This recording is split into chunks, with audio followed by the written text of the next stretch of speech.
Have this question. It's asking which best reflects the values of a function g for which the limit as x goes to 7 of g of x equals 6. So basically I'm going to do a small sketch of each one of these, a rough sketch. Let's see if I can do this real quick, and I'll try and use on the same set of axes.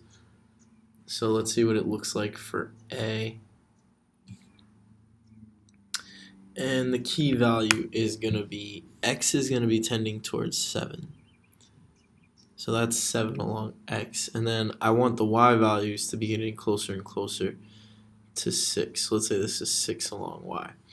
Now, if we look, what we have for A is that the x values aren't even getting closer and closer to 7. So A is no good. We're not going to get any information if these x values up here aren't sufficiently close to 7.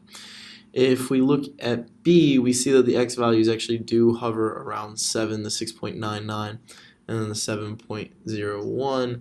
And if I do a rough sketch of B, let's get an idea, because B happens to be the correct answer. But alright, so let's do B. So let's see, we have 6.99 is right here. And then it gives me an x value of 7.01.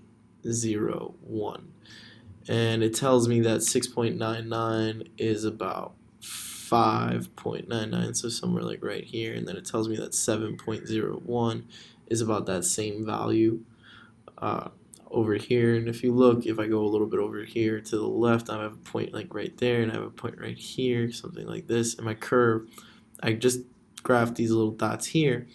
And if you look, right, the curve actually does, if you connect these, right, it looks like this.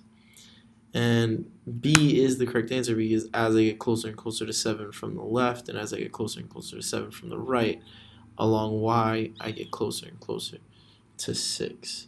So B is the correct answer. But let's just take a look at what C and D, and let's do some process elimination if that's not accurate enough for us. So let's see what happens when I am hovering around 7 here. If you look, as I get closer and closer to 7 from this direction, from the left, I actually do get closer and closer to 6. So I get something that looks like this, maybe, for C. This is choice C, right? This is what the table indicates in C.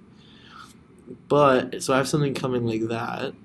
But then as I get closer and closer to 7 from the other side, it just sort of jumps up to 7 along here, right? I have 7.11, something like that, right? And is it going down or up? It's going, okay, it's going like this. So this is what C actually looks like. And you don't really know what, is sort of happening around here. You can't conclude that this right hand, as you come from the right side, as you come from the right, you can't tell that it's getting closer and closer to 6. They don't meet. And that would be C. And then if you look at D,